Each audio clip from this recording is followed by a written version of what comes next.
Hello dear students, आज का हमारा जो टॉपिक होगा that would be Thomas Hobbes theory of state. Thomas Hobbes जो कि इंग्लैंड के एक बहुत बड़े पॉलिटिकल फिलोसफर माने जाते हैं, उसकी बर्थ 1588 में हुई और उसकी जो डेथ है वो 1679 में हुई।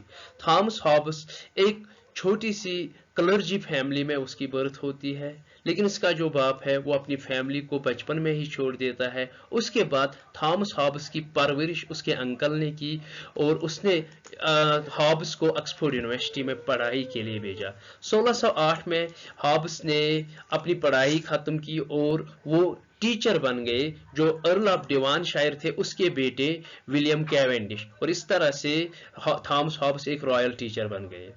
इसके बाद इस एसोसिएशन जो विलियम कैवेंडिश की एसोसिएशन थी थॉमस हॉब्स की, उसकी वजह से थॉमस हॉब्स की जो मुलाकात है वो यूरोप के पॉलिटिकल क्लास से हो गई, यूरोप के लीडिंग इंटेलेक्चुअल क्लास से हो गई। इसके बाद 1610 से लेके 1615 तक थॉमस हॉब्स और उसका जो स्टूडेंट विलियम कैवेंडिश वो यूरोप की टूर को निकलते हैं, और इस टूर में थॉमस हॉब्स जो उस वक्त यूरोप का लीडिंग इंटेलेक्चुअल क्लास या एकेडमिक क्लास या स्कॉलर क्लास था, उससे मुलाकात करता है। और इन मुलाकातों में जो सबसे ज्यादा मुतासिर थॉमस हॉब्स को किया वो था गैलीलियो। गैलीलियो की जो मेथडोलॉजी थी, गैलीलियो की जो साइंटिफिक मेथड था, इस मेथड से थॉमस हॉब्स बहुत ज्यादा मुतासिर हो गए, और उसके बाद उसी मेथड को थॉमस हॉब्स अपनी पॉलिटिकल थियरी में इस्तेमाल करता है। जिस जमाने में हॉब्स की बर्थ हो गई उस वक्त यूरोप में बहुत ज्यादा वायलेंस, कॉन्फ्लिक्ट और टर्बुलेंस थी।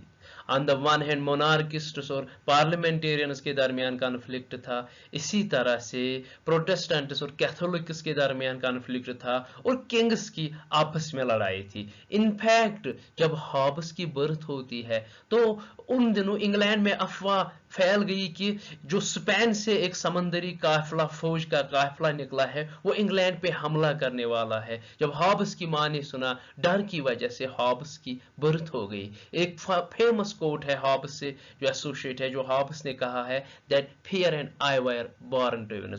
और ये जो फियर है, फियर वर्ड बहुत ज्यादा एसोसिएट होता है बाद में हॉब्स की पॉलिटिकल फिलॉसफी में।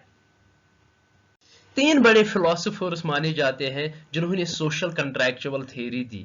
उनमें सबसे पहला जो नाम आता है वो हॉब्स का आता है। जो ये सोशल कंट्रैक्चुअल थ्योरी थी वो इस फलसफे में बिलीव करती थी कि जो रियासत का आगाज है, जो रियासत का ओरिजिन है, वो ना ही डिवाइन है, ना ही ये over the period of time evolve हुई है, बल्कि इस रियासत को लोगों ने खुद बनाया है कुछ पर्पस हासिल करने के लिए। लोगों ने रियासत को खुद बनाया है कुछ पर्टिकुलर काम करने के लिए। अब ये जो सोशल कंट्रैक्चुअल थियरिस्ट थी, उन्होंने जो हिस्ट्री को दो स्टेजेस में बयान किया है। पहला स्टेज जब रियासत नहीं थी, इस स्टेज को उन्होंने नाम दिया स्टेट ऑफ नेचर, और जो दूसरा स्टेज था वो था after the creation of state. Now याद रखना है कि जो ये स्टेट ऑफ नेचर है ये कोई हिस्टोरिकल फैक्ट नहीं है, बल्कि ये उनकी फिलोसफिकल इमेजिनेशन है, ये उनकी फिलोसफिकल कंस्ट्रक्शन है कि अगर रियासत ना होती तो जिंदगी कैसे होती। और जब ये तीनों फिलोसोफर्स स्टेट ऑफ नेचर को डिस्क्राइब करते हैं, ये अलग अलग डिस्क्रिप्शन देते हैं depending upon the description of human nature. क्योंकि हॉब्स के नजदीक जो ह्यूमन नेचर है वो लॉक से अलग था, वो रूसो से अलग था। देयरफॉर हम देखते हैं कि जो हॉब्स की description of state of nature है वो लॉक और रूसो से अलग है। तो हम जो अभी जो इस पर्टिकुलर टॉपिक में हम सिर्फ हॉब्स का यहाँ पे फोकस करने वाले हैं कि किस तरह से हॉब्स ह्यूमन नेचर को डिस्क्राइब करता है, और depending upon human nature state of nature में कैसी लाइफ थी, उसके बाद क्यों लोग रियासत बनाते हैं और रियासत का क्या काम है और रियासत के पास कितने पावर्स है। नाउ ह्यूमन नेचर को डिस्क्राइब करने के लिए हॉब्स जो है वो गैलीलियो से बहुत ज़्यादा इन्फ्लुएंस होता है, और गैलीलियो का जो साइंटिफिक मेथड है वो यूज़ करता था। अब इससे पहले जो आइजैक न्यूटन था उसने एक लॉ दिया था जिसे हम न्यूटन फर्स्ट लॉ भी कहते हैं कि everything is in this universe is at rest, कि हर जो चीज हर जो शाय इस कायनात में है वो रुकी हुई है, और अगर हम इसको एक जगह से दूसरी जगह हिलाना चाहे तो उसके लिए हमें एक्सटर्नल फोर्स की जरूरत पड़ेगी। लेकिन गैलीलियो का इसका अपोजिट व्यू थी। गैलीलियो का ये मानना था कि हर चीज हर शय जो इस कायनात में है वो हरकत में है, वो मोशन में है, और उसको रोकने के लिए एक एक्सटर्नल फोर्स की जरूरत पड़ती है। गैलीलियो का भी यही मानना था कि जो ये इंसान है ये हरकत में है। पहले ये बोलता है कि अगर हम ह्यूमन को डिस्क्राइब करेंगे, व्हाट इज ह्यूमन? ह्यूमन एक मास है, ह्यूमन एक बॉडी है, ये कुछ और नहीं है, एक फिजिकल बीइंग है। और इसका जो बिहेवियर है, जो इंसान का बिहेवियर है, that is because of certain motions. उस मोशंस को, वो मोशन क्यों करता है, वो बिहेव क्यों करता है, जब उस पे कोई सेंसेशन, जब कोई एक्सटर्नल फोर्स उस पे पड़ता है, उससे माइंड में सेंसेशंस होती है, और वो सेंसेशंस डिपिक्ट करता है ह्यूमन बिहेवियर। और उस बिहेवियर को हॉब्स ने एक्सप्लेन किया in the form of motion. यानी पहला, इंसान एक बॉडी है और इंसान का जो बिहेवियर है that is because of certain emotions, like गुस्सा आना, परेशान होना, रोना, भूख लगना, अच्छा खुश होना, ये सारी चीजें। लाइक जैसे कि love, hatred, smile, hunger, weeping, laughing.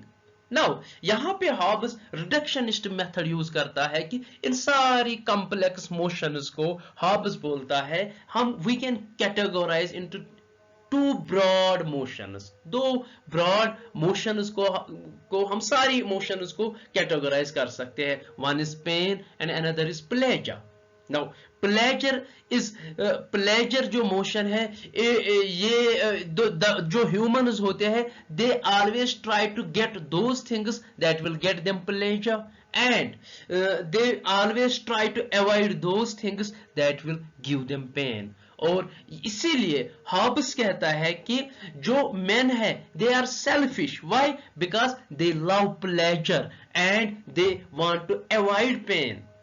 And every person in this universe, every human being, every man loves pleasure and avoids pain, which makes him selfish and egoistic.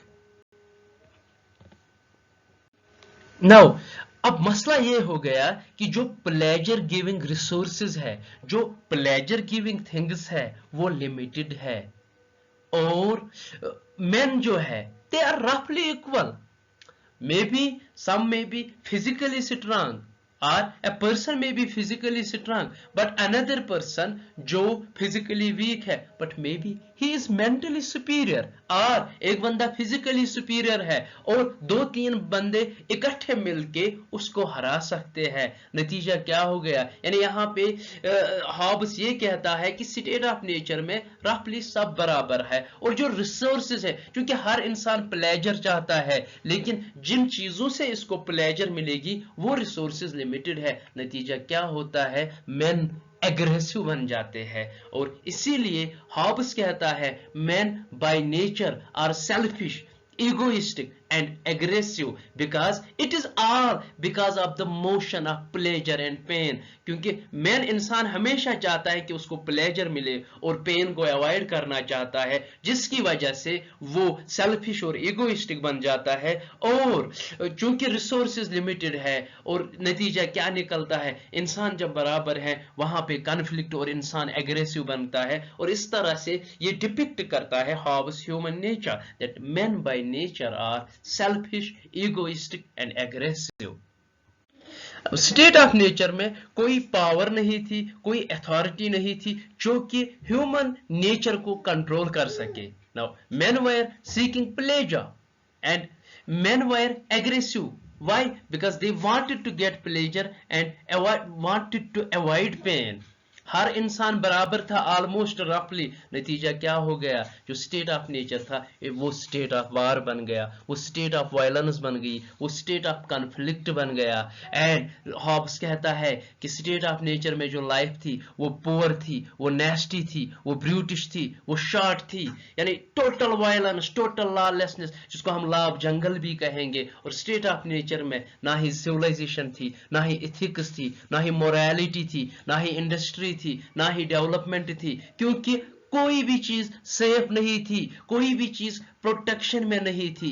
In short हम ये कहेंगे Hobbs का जो state of nature था, Hobbs का जो मानना था, वो स्टेट ऑफ नेचर की जो लाइफ थी वो बहुत ज्यादा खराब थी। इंसानों की जो लाइफ थी वो without state life was not good, life was man used to live the life of tragedy, जहां पे ना इंसान की प्रॉपर्टी सेफ थी, ना इंसान की लाइफ सेफ थी, ना इंसान की फैमिली सेफ थी, कोई भी चीज सेफ नहीं था। इसके बाद जब स्टेट ऑफ नेचर की लाइफ को हॉब्स डिपिक्ट करता है, हॉब्स का जो सेकंड आर्गुमेंट होता है वो ये होता है कि मैन इमोशनल बीइंग ज्यादा होता है एज अगेंस्ट रैशनल बीइंग, यानी फियर इज एन इमोशन, और फियर डोमिनेट करती है इंसान को एज अगेंस्ट हिज रैशनैलिटी। नतीजा क्या होता है, क्योंकि इंसान प्लेजर सेकिंग एनिमल है, क्योंकि इंसान प्लेजर चाहता है, और जो हाईएस्ट फॉर्म ऑफ प्लेजर है वो उसकी लाइफ है, वो उसकी जिंदगी की सलामती है, जिसको हम अपनी जुबान में कहते हैं कि जान बचे लाखों पाए, कि इंसान चाहता है कि सबसे पहले मेरी लाइफ प्रोटेक्ट हो, उसके बाद मुझे कुछ और चाहिए। नतीजा क्या होता है, ये जो लोग हैं ये इस स्टेट ऑफ नेचर से बाहर आ गए, उन्होंने आपस में कंट्रैक्ट किया कि क्यों ना हम किसी अथॉरिटी को बनाएंगे जिसको हम अपने सारे नेचुरल राइट्स हैं, जो स्टेट ऑफ नेचर में हमारे पास राइट्स है, वो राइट्स हम उस अथॉरिटी को देंगे, और वो जो अथॉरिटी है उसकी रिस्पॉन्सिबिलिटी होगी वो इस लॉलेसनेस को खत्म करे, वो हमारी लाइव्स को सेव करे, वो हमारी जिंदगियां बचाए। और इस तरह से लोग आपस में एक कंट्रैक्ट करते हैं, और उस कंट्रैक्ट की वजह से रियासत की बुनियाद पड़ जाती है, रियासत एस्टैब्लिश होती है। और हॉब्स का ये मानना है जो ये रियासत बनती है इसके पास एब्सोल्यूट पावर्स है, क्योंकि जो ये रियासत है वो रियासत पार्टी नहीं बन जाती है कंट्रैक्ट की, बल्कि लोग आपस में कंट्रैक्ट करके उसको बोलते हैं कि आपके पास हम एब्सोल्यूट राइट्स देते हैं, यानी सारे लोग अपने पावर्स को एलिनेट करते हैं, ट्रांसफर करते हैं, और जो सॉवरन होता है, जो गवर्नमेंट होती है, अथॉरिटी होती है, रियासत होती है, वो अपने पावर्स एलिनेट नहीं करते हैं। इसीलिए जो हॉब्स है वो absolute power for the state के हक में था, that state possesses absolute power and people do not have choice to resist the power of the state। क्यों? क्योंकि अगर वो रियासत को रेजिस्ट करेंगे उसका मतलब है वो वापस स्टेट ऑफ नेचर में जाना चाहते हैं, लेकिन हॉब्स कहता है कि कोई भी इंसान नहीं चाहेगा कि स्टेट ऑफ नेचर फिर से आए, क्योंकि स्टेट ऑफ नेचर में उसकी जिंदगी ही सेफ नहीं है, और जिंदगी को बचाने के लिए ही रियासत की बुनियाद पड़ी है, लाइफ की प्रोटेक्शन के लिए ही रियासत का आगाज हुआ है। और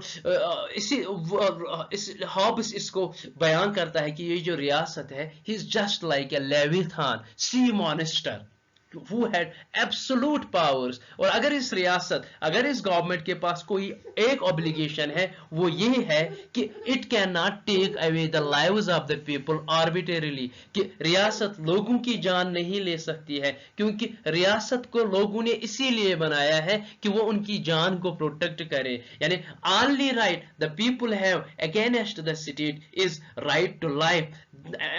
The people do not possess any other right, the people do not have right to resist the state। और लोगों के पास सिर्फ वही हक होगा, लोगों के पास सिर्फ वही राइट्स होंगे जो उनको रियासत देगी, जो राइट्स उनको रियासत नहीं देगी they cannot enjoy them except the right to life, because right to life is the natural right which is given to the people by nature, and for which the state was created। So this was was theory of state. इसमें आपको ये याद रखना है कि जो हमारा fourth same है, इस जो सॉरी फोर्थ सेम बल्कि जो फोर्थ चैप्टर है आपके वेस्टर्न पॉलिटिकल थॉट में, हमें सिर्फ स्टेट के बारे में बताना है कि स्टेट का ओरिजिन क्या है, स्टेट या स्टेट के फेवर में कौन है और स्टेट के अगेंस्ट कौन है। तो हम इस नतीजे पे पहुंचते हैं, हम इस कंक्लूजन पे पहुंचते हैं कि जो हॉब्स है वो स्टेट के फेवर में था, स्टेट के पावर के फेवर में था। Thank you very much.